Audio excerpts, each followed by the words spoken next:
कंस तुमचा मान पडला.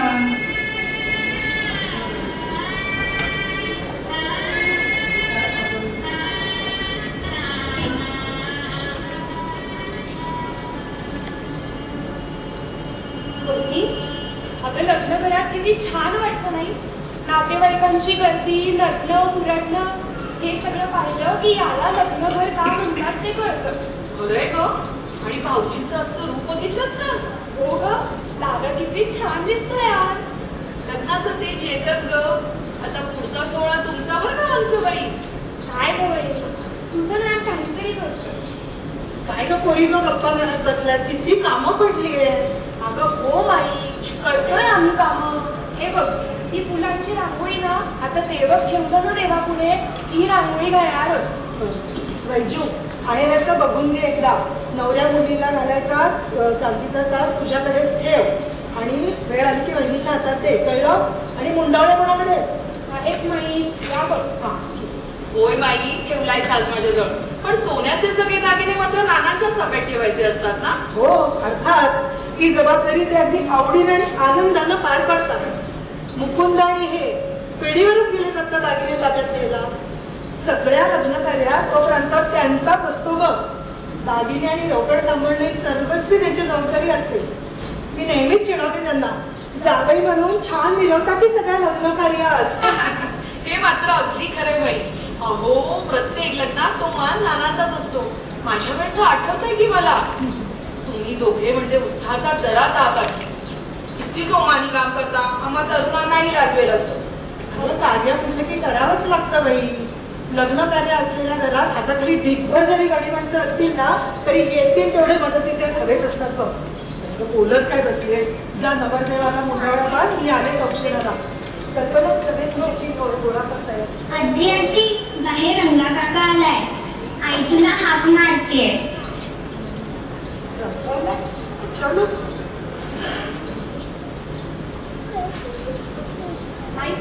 अगं बस. काय झालंय रंगा? तू कसं काय आलास अचानक? काही झालंय का रंगा? बोलशील का आता? बाई बाई कसं सांगू, काय कळना झालं. म्हणजे बाई आमच्या बाई गेल्या. काय? माई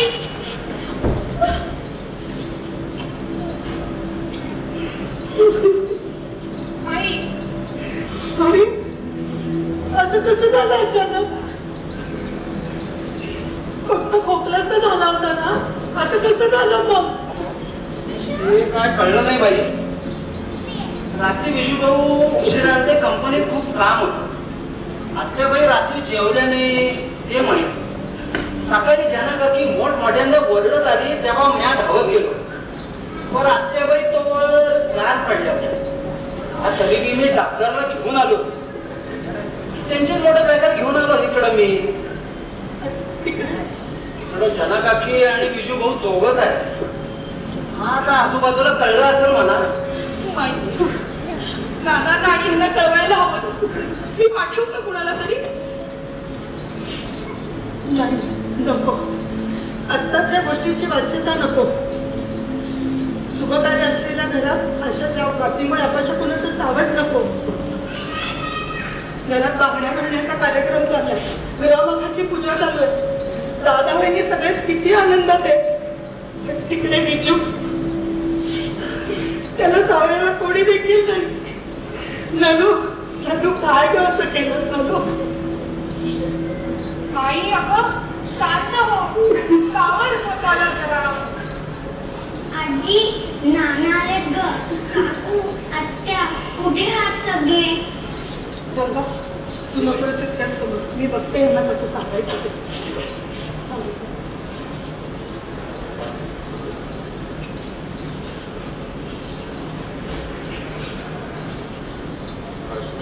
दागिने होय नाना, इतकी सुबकता असून तुम्ही अगदीच कधी येतं.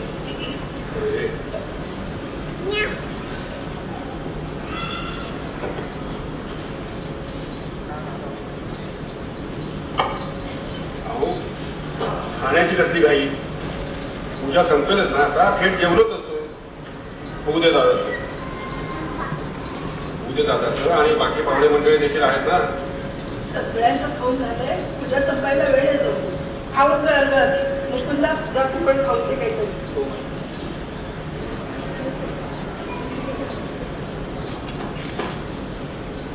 बरोबर, ते तुमच्या ताब्यात ठेव. हात सुरे करून तो दागिने कसं होणार आणि आणखी रे बाहेरचं तुम्ही दागिने बघा, तू कोणी राहायला नको.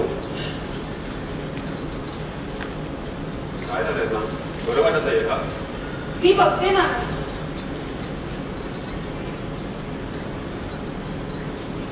आई, अगं अशी काय आत निघून आली? त्यांना विचार कर, काय झालं? मल्लू असायचं त्यांना सांगायला नको का? काय झालं? पुढंच ठेव. हो हो, सांगायला तर हवंच. वेळ दौडून चालणार नाही, आम्हाला निघायला हवं लवकर. त्या गाड्यांचं नीट बघितलंच ना रे, पहाटे लवकर यायला हवं. हा, वराड वेळेवर निघायला हवं. आज सगळी कामे व्यवस्थित झाली. चला, उत्तम.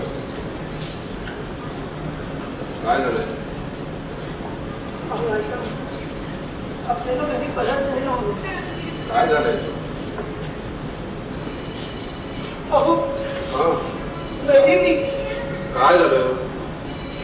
रंग आला. रंगा? नलिनी गेली म्हणे. काय?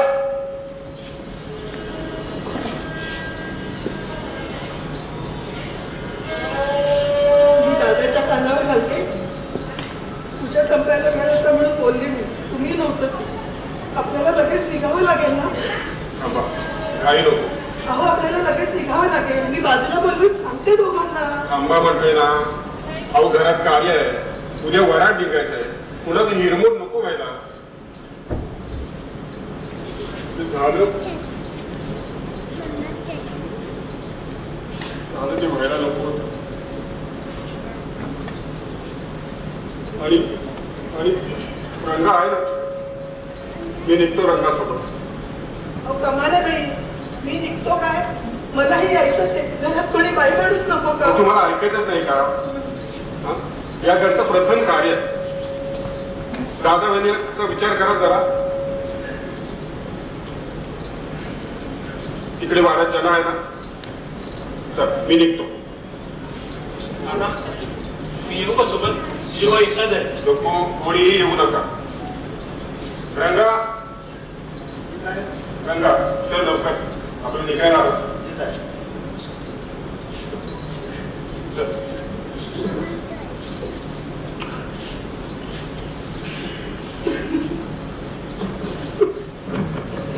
नलू, माझी नलू गेली ग. किती घडलंय सगळं. मी हे तिला शेवटचं बघू देखील शकणार नाही. यांनी मला न्यायला हवं होतं सोबत. बाई बाई सांभाळा स्वतःला.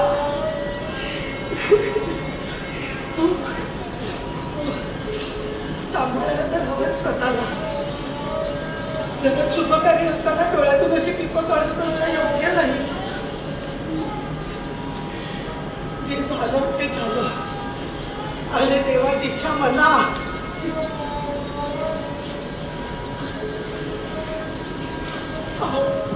तुम्ही जायला हवं होतं नानांबरोबर. तिकडे विजू बाबूला पण किती गरज आहे तुमची. जायला होते लाख खरं आहे घर, पण नानांनी एकदा ठरवलं त्यांच्यासमोर कुणाचं चालतं का? होऊ दे लग्न, मग जाईल. विनंत देव ताराबलं चंद्रबलंत देव विद्याबलं दैवबलंत देव लक्ष्मीपते ते त्रियुगं स्मरामि युवमंगल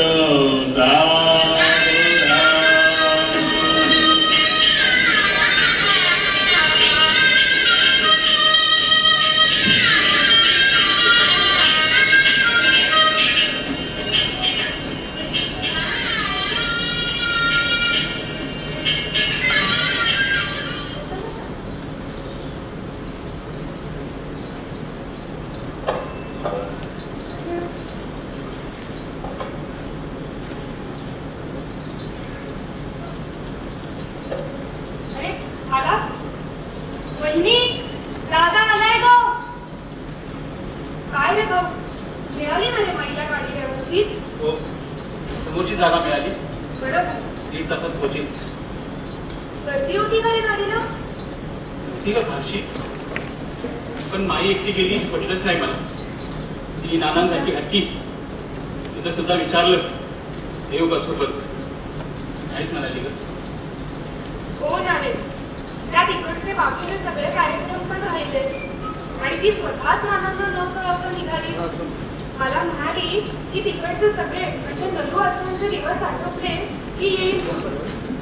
एकतर नाना नव्हते लग्नात आणि आज माई पण गेली. घर कसं रिकामं रिकामं वाटतंय ना.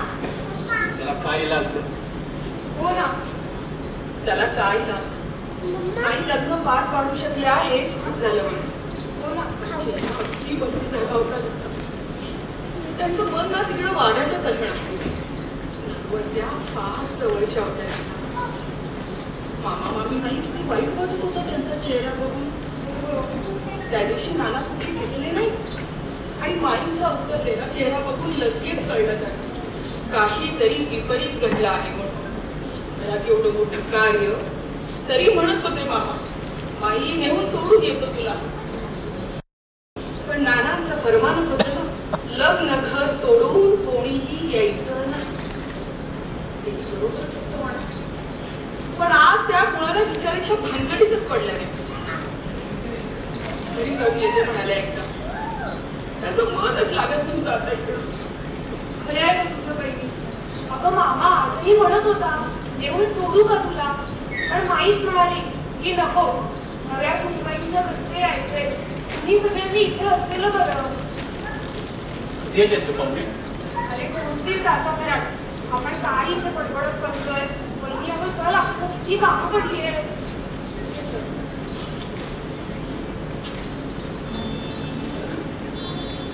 रंगदेवता नाट्यरसे त्यांना विनम्र अभिवादन करून सादर करत आहोत शब्दमाग प्रस्तुत एकांकिका शापीत कुंकू. लेखन प्राजक्ता राजदेरकर.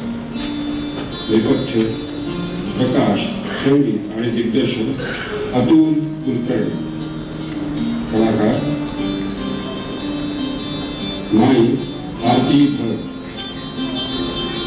वैजयंती भाग्यश्री वाळवेकर, नलिनी सुप्रिया कुलकर्णी, कल्पना देविका जोशी, मुकुंदा प्रशांत जाधव, रंगा भालचंद्र जोशी, जना नेहा गुमास्ते आणि नाना अतुल कुलकर्णी. सहर्ष सादर करत आहोत शब्दमाग प्रस्तुत एकांकिका शापी कुंकू.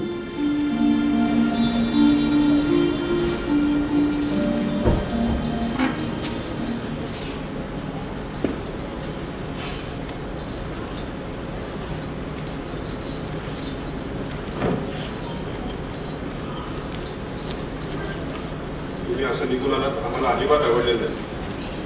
परत आलाच आहात तर विजूची भेट घ्या. तुम्ही सांगतो रंगाला तुम्हाला अंधार पडायच्या आत सोडून द्या. कमाल आहे तुमची. असं कसं सोडाल? मी आता कुठेही जायची नाही आणि अजून दिवसही व्हायचेत नालूचे. पण अशी घाई करायची गरजच नव्हती. पुढचे कार्यक्रम तरी होऊ द्यायचे. दादा बहिणीला कसं वाटलं असेल तुम्ही असे निघून आलात तर? हो, दादा स्वतः आणून सोडायला तयार होता मला त्याच दिवशी. पण तुम्ही सांगून मोकळे झालात कुणीही यायचं नाही. माझ्या मनाची काय अवस्था झाली असेल याचा विचारही केला नाही तुम्ही. खरं तर केवळ शरीरानं उपस्थित होते मी लग्नात. माझं मन मात्र इथेच होतं. सतत नलूचा चेहरा डोळ्यासमोर येत होता माझ्या. तुम्हाला वेगळं सांगायला हवं का तिचं आणि माझं नातं कसं होतं ते? मी तिला शेवटचं बघू देखील शकले नाही हो. माझं मन सारखं खातंय मला. लग्न नव्हतं त्यापेक्षा जास्त महत्वाचं.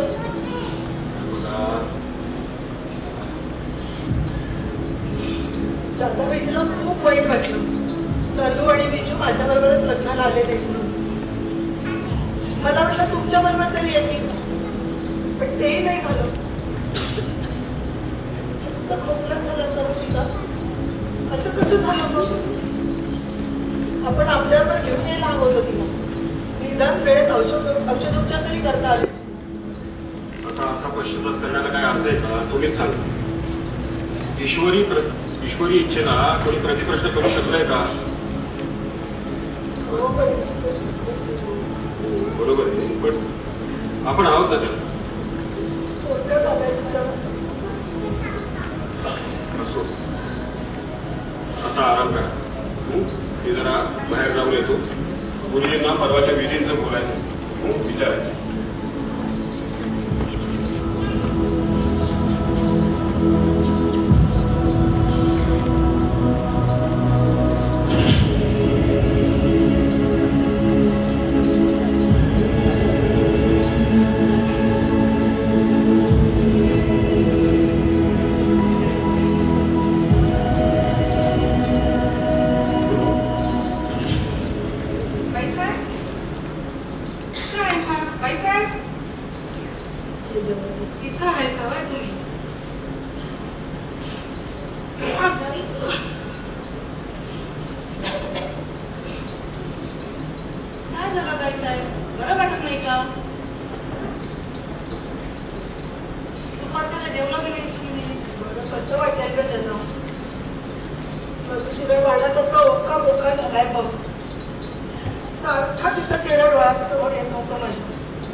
परिस्थिती तशी वेगाचीच हो त्यांची.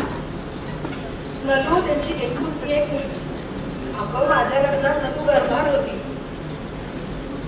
निळकंठराव गरजाबाई होते. एवढी साजिरी नलू, पण म्हणावं तसं सुख नव्हतं विचारायच्या करून.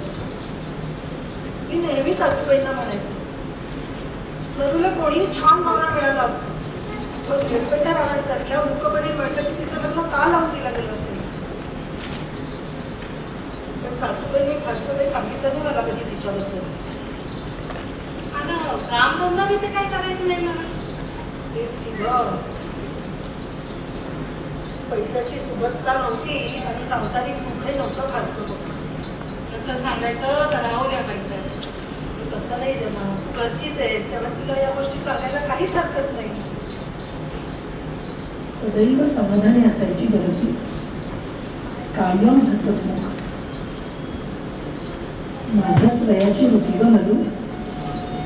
आमच्यात मैत्रीच जास्त होती, जीवा भावाची मैत्री. सगळं सगळं बोलू शकायचं मी माझ्या मनातलं तिच्याशी. मला कशाचं वाईट वाटलं तर मी तिला बोलून दाखवायचे. मला राग आला तर मी तिच्यापाशी व्यक्त व्हायचे. माझ्या सगळ्या सुखदुःखाची सोबती होती ती. माझ्या बरोबरपणातील हळव्या क्षणांची, कधी आम्हा नवरा बायकोमध्ये होणाऱ्या मुटुकुटू भांडणाची साक्षी होती ती. घरातील सगळी कार्य, लेकींची बाळणपणं, सण वार, सगळं सगळं तिच्या भरोशावर केलेलं. अविभाज्य भाग होती ग ती माझ्या आयुष्याचा. माझं माहेरचं माणूस सोबत आहे असंच वाटायचं मला तिच्यामुळे.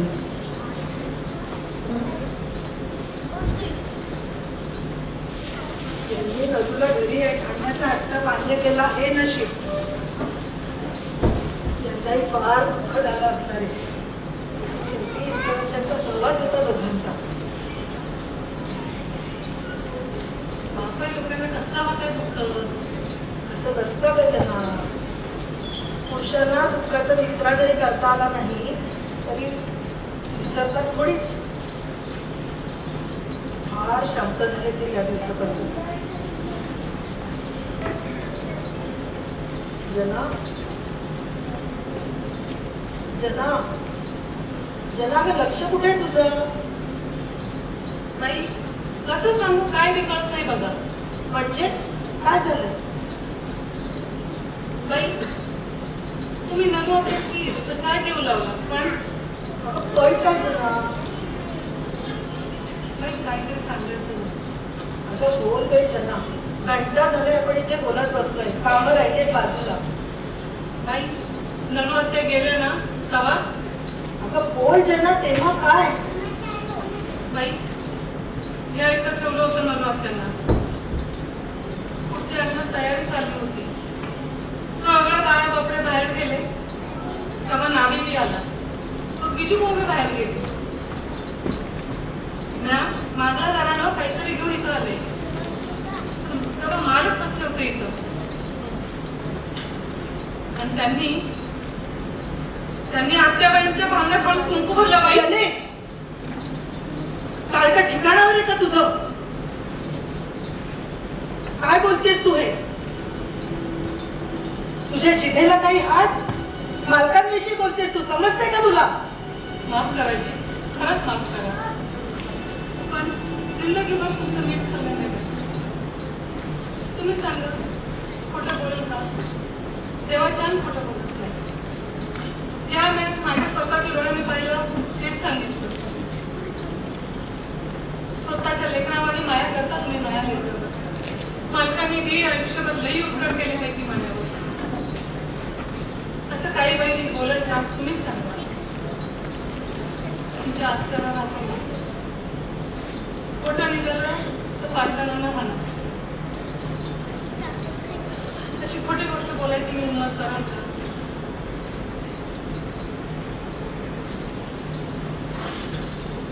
दोन दिवस झालं मूग गिळून गप्प बसले. पण आता नाही शांत राहावं. सारखं तेच ते डोळ्यासमोर दिसून राहिलं बघा. म्हणून बोलले.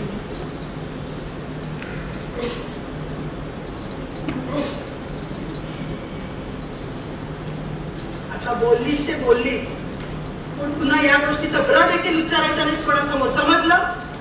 काही पाहिजे तुम्ही म्हणाल तसं.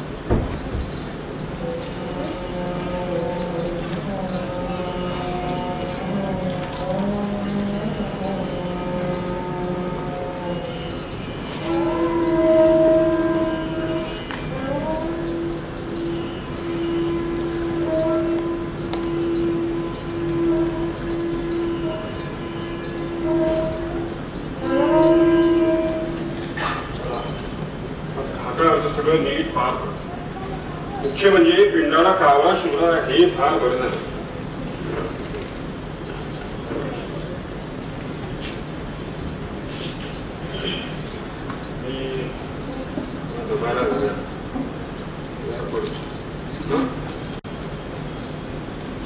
थोडं थांबाल का? एक विचारायचं होतं. मी काहीतरी विचारतेय. काय? त्या दिवशी ललुआत्याची अर्धयात्रा निघण्यापूर्वी तुम्ही तिच्या भांगात कुंकू भरला म्हणे. अहो मी काहीतरी विचारते तुम्हाला. अहो काही काय विचारताय? अहो देवाला तरी घाबरा. कोण बोललं तुम्हाला? हे आता महत्वाचं नाही. आम्ही तिची इच्छा पूर्ण केली. आयुष्यातली तिची एकमेव इच्छा, अंतिम इच्छा. सांगतो, आमच्या आबासाहेबांना त्यांच्या तोडीस तोड तारेवार घराण्यातली मुलगी सून म्हणून हवी होती. या एकच कारणास्तव नलिनी त्यांना कधीच चालणार नव्हती सून म्हणून. आम्ही खूप गयावया केली त्यांची. आईने देखील समजवण्याचा खूप प्रयत्न केला त्यांना, पण ते नाही बदले. मामा येऊन हातापाया पडून गेला, म्हणला आयुष्यभर चाकरी करी तुमची, पण आबासाहेबांना हा पाजार नाही फुटला. नलिनीला खूप बोल लावले त्यांनी, आम्हाला नादी लावलं असंही म्हणाले. मग त्यांनी आमच्यासाठी तुम्हाला मागणी केली आणि नलिनीशी सगळे संबंध तोडण्याचं वचन घेतलं आमच्याकडून. त्या दिवशी तिचा निष्प्राण देह पाहिला. पुढीतून प्राण निघून गेले होते, पण चेहऱ्यावरची अतृप्त इच्छा स्पष्ट दिसली आम्हाला. म्हणून भरलं भांगात कुंकू. म्हणून वाटलं वैकुंठीचा प्रवास तरी समाधानानं होईल तिचा. म्हणून तुम्ही त्या दिवशी मला तुमच्यावर येऊ दिलं नाही.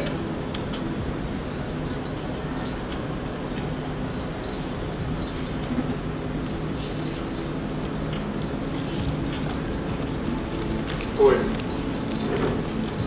म्हणूनच येऊ दिलं नाही आम्ही तुम्हाला आमच्या बरोबर. त्या दिवशी नलू गेल्याची बातमी कळली आणि सार काही सरकन डोळ्यासमोरून निघून तरळून गेलं. प्रकर्षाने आठवलं ते आमचं त्या दिवशीचं संभाषण, शेवटचं संभाषण.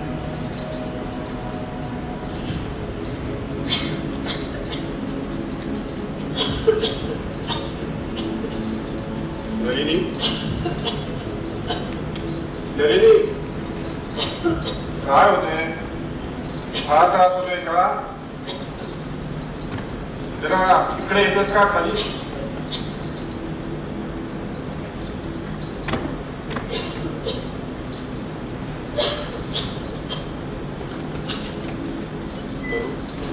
काय होतंय? अगं किती क्षीण झाली. स्वतःकडे इतकं दुर्लक्ष करणं बरं नव्हे.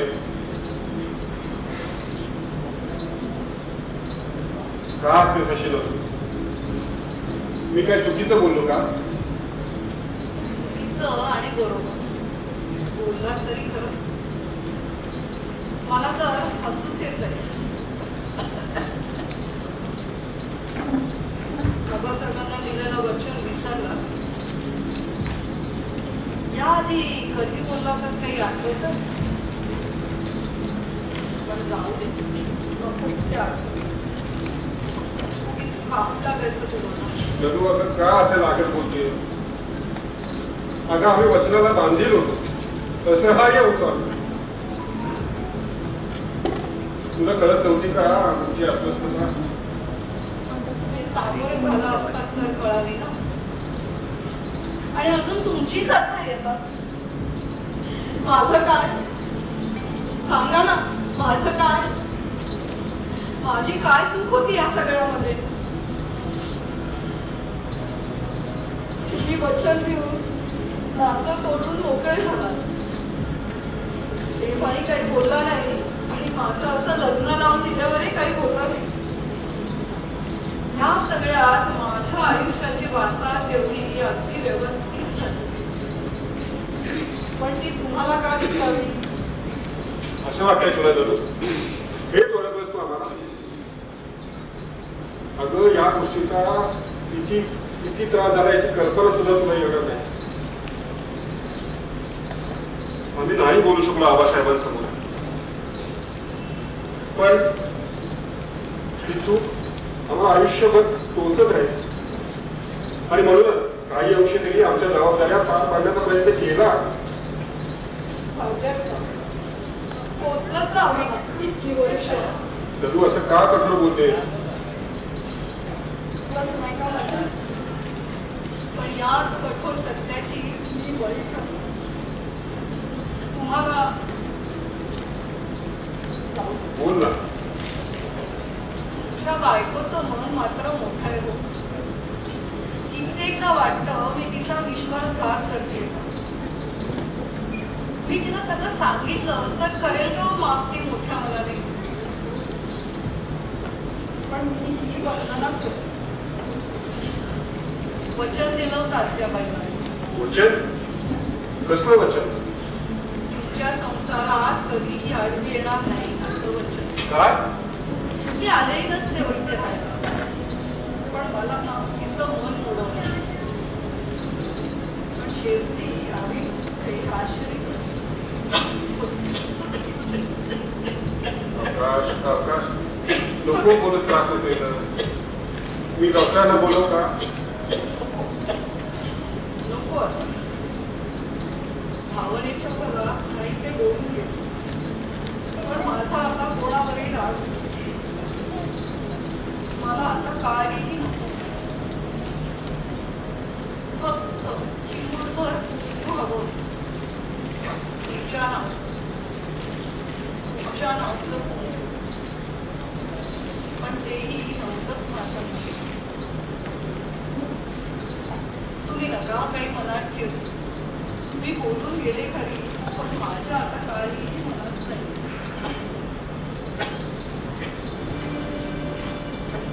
नोलू, काळजी घे.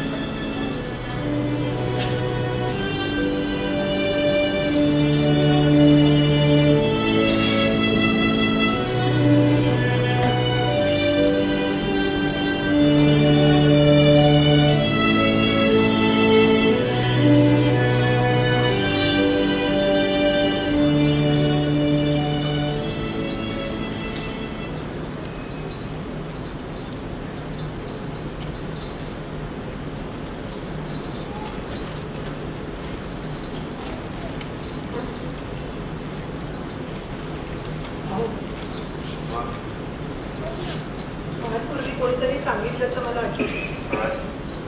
नलिनीचे यजमान व्यंकटराव नपुंसक होते.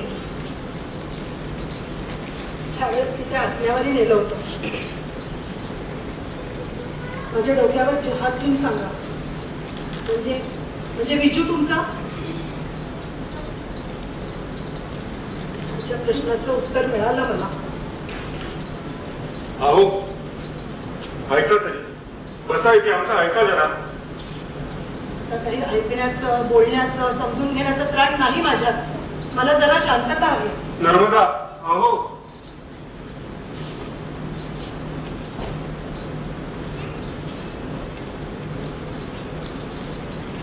जी गोष्ट आयुष्यभर इतक्या निगुतीनं सांभाळली, गुलदस्त्यात ठेवली की तुम्हाला अशा प्रकारे कळायला नको होती. आम्हाला तुमच्यापासून काहीही लपवायचं नव्हतं. खूप वेळा वाटलं सांगावं तुम्हाला, पण धाडसच नाही झालं.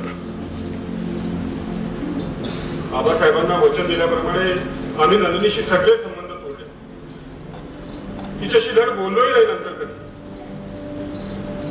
विजूला पाहून तर आम्ही किती करंटे बाप आहोत हे जाणवत राहील आम्हाला.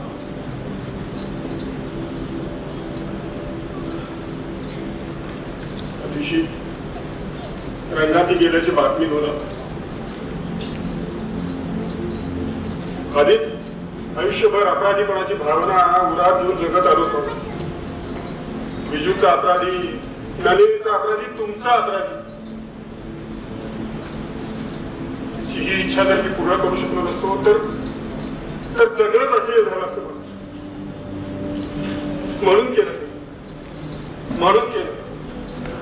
पण तुम्हाला ते अशा प्रकारे कळायला नको होतं.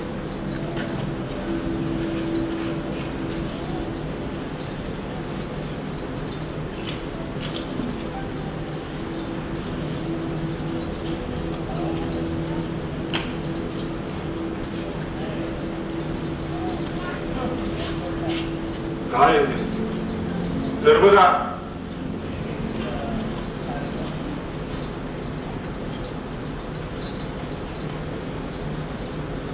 मनात येणाऱ्या असंख्य प्रश्नांची उत्तर शोधू की एक वाईट स्वप्न समजून विसरून जाऊ? समोर घडलेल्या घटनेची पडताळणी करू की पडताळून पाहू स्वतःची क्षमता? पण एक मात्र खरंच, मी मूर्ख होते, सपशेल मूर्ख. आपल्या लग्नाच्या या 38 वर्षांच्या काळात मला या गोष्टीचा साधा सुगावाही लागू नये. उडवली असेल ना तुम्ही माझी आयुष्यभर. मी किती बावळट आहे, मला कसं काही कळलं नाही असं म्हणून माझ्यावर हसला असाल ना माझ्या मागाने तुम्ही दोघं. किती सहज फसवणूक केली तो माझी. तुम्ही अर्धांगिनी अर्धांगिनी म्हणत आणि तिने मैत्रीण म्हणत. मैत्रीण काय केलं नाही मी तिच्यासाठी, आणि किती बोलायचे मी तिच्याशी माझी जीवलग मैत्रीण म्हणून. अगदी अगदी आपली एकांतातील गुपित देखील सांगायचे मी तिला.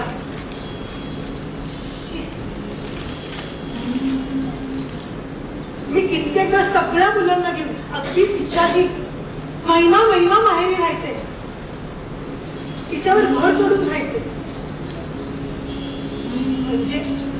म्हणजे मी स्वहस्ते माझा संसार तिच्या सुपूर्द करत राहिले. बावळट, अगदीच बावळट होते मी. मी भरभरून प्रेम केलं तुमच्यावर, जीव ओवाळून टाकला. एकदा, केवळ एकदा विश्वासात घेऊन सगळं सांगितलं असतं मला. कसं सांगणार म्हणा तुम्हाला तुमचं नातं कसं निभावता आलं असतं. एक वेळ तेही खपवून घेतलं असतं मी, पण माझ्याशी केलेली प्रकरणं मला कधीच मान्य नाही. माझाच मूर्खपणा होता सगळं. मी सगळं माझं माझं समजत होते. माझा नवरा, माझं घर, माझी नाती, आणि यातलं माझं काही नव्हतंच कधी. मी सगळं माझं समजत होते, ते खोटं होतं. म्हणजे तुम्ही माझ्यावर प्रेम आहे असं दाखवायचं तेही खोटं होतं. कारण तुमच्या लेखी मी कायम दुसरी होते. तुमच्या मनात होती केवळ ती, आणि आपल्या एकांततही तुमच्या कल्पनेत असायची तीच. शी, मला माझी या देहाची आता किळस वाटू लागली. माझ्या या मूर्खपणाची शिक्षा मला आता व्हायलाच हवी. इथे या घरात माझं असं काहीच नव्हतं. माझा कुंकू शापित होता, शापित होता माझं कुंकू. खरं तर जे कुंकू मी आयुष्यभर माझ्या कपाळावर अभिमानानं मिरवलं, त्याच्यासाठी व्रतवैकल्य केली, ते माझ्या वाटचं नव्हतंच कधी. काय अर्थ आहे आता या सगळ्यात. इथे आता माझे श्वास गुदमरू लागले. एवढी घोर प्रतारणा घेऊन जगणं केवळ अशक्य. हे सगळं इथेच थांबायला हवं, आणि जावई तर विचारायलाच हवा. हिला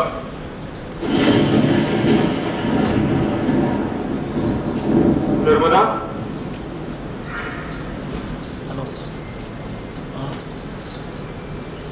नर्मदा, नर्मदा, नर्मदा, नर्मदा, नर्मदा, नर्मदा, नर्मदा.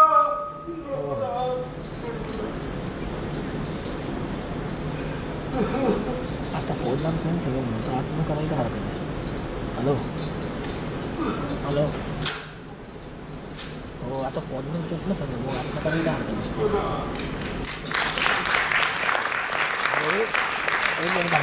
फोन करतो. हॅलो, अरे आता फोन तुटलं सगळं.